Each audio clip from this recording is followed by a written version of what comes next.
Assalamualaikum warahmatullahi wabarakatuh.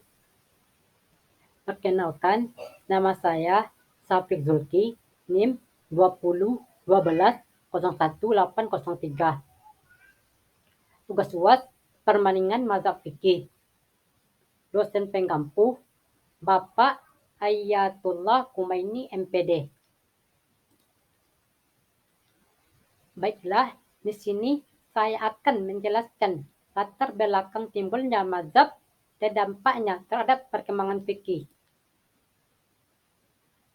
Mazhab menurut istilah ada beberapa pendapat memberikan pengertian, yaitu yang pertama, menurut Said Ramadhani Al-Budji adalah jalan yang ditempuh oleh seseorang mujtahid dalam menetapkan sesuatu dalam Islam, Al-Quran dan hadis.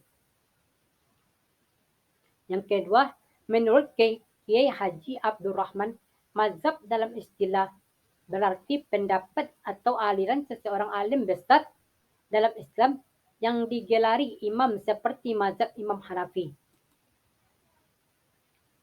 Munculnya mazhab tersebut menunjukkan betapa majunya perkembangan hukum Islam pada waktu itu.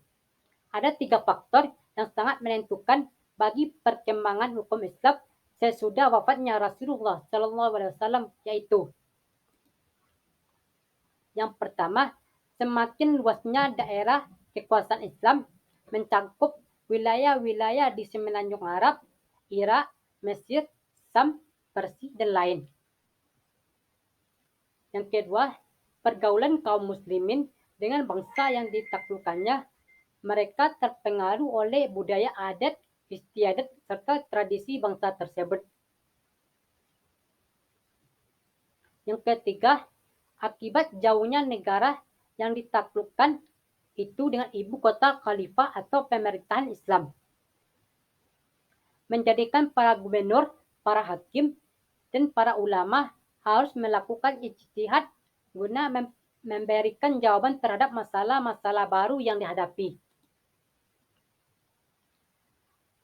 Kasusnya seperti di Irak dan Iran. Para ulama berhadapan langsung dengan kebudayaan Parsi di Islam dengan ada istiadat dan hukum Romawi. Sedangkan di Mesir dengan ada istiadat campuran antara Mesir kuno dengan Romawi. Keputusan para hakim dan fatwa yang dikeluarkan para imam mujtahid menambah perbendaharaan kekayaan Islam dalam bidang hukum.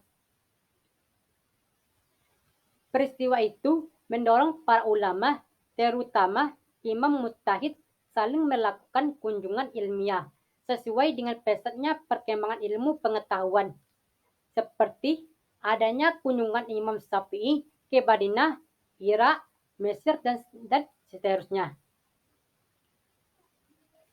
Dari banyaknya kunjungan ilmiah tersebut, maka semakin mudah tercapainya pemahaman satu sama lain yang semakin mendekati dan mempermudah tercapainya kompromi kesepakatan terhadap beberapa masalah. Kondisi ini merupakan kesempatan bagi para ulama untuk saling menyempurnakan kekurangan pandangan masing-masing. Perkembangan mazhab yang mendapat sambutan dan memiliki pengikut yang mengembangkan serta meneruskannya. Namun ada juga suatu mazhab yang kalah pengaruhnya oleh mazhab lain yang datang kemudian, sehingga pengikutnya disurut. Ada 4 mazhab yang bertahan dan berkembang terus hingga saat ini, yaitu yang pertama, mazhab Hanafi, pendirinya Imam Abu Hanafi. Yang kedua, mazhab Maliki, pendirinya Imam Malik. Yang ketiga, mazhab Syafi'i, pendirinya Imam Syafi'i. Yang keempat, mazhab Hambali, pendirinya Imam Ahmad bin Hanbal.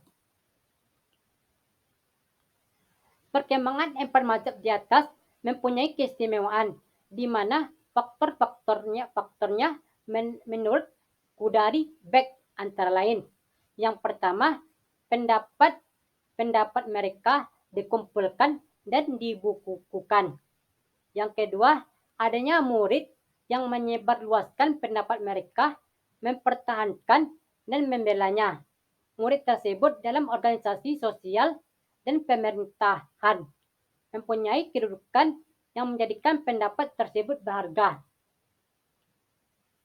Yang ketiga, adanya kecenderungan jumhur ulama yang menyarankan agar keputusan yang diputuskan oleh hakim harus berasal dari satu mazhab, sehingga dalam berpendapat tidak ada dugaan yang negatif karena pengikut hawa nafsu dalam mengadili. Tidak akan dapat terjadi bila tidak terdapat mazhab pendapat yang dibukukan. 4 mazhab tersebut kemudian tersebar luas ke seluruh pelosok wilayah yang berpenduduk muslim. Dengan tersebarnya 4 mazhab tersebut, tersebar pula syariat Islam ke pelosok dunia yang dapat mempermudah umat Islam untuk melaksanakannya. Sekian penjelasan dari saya.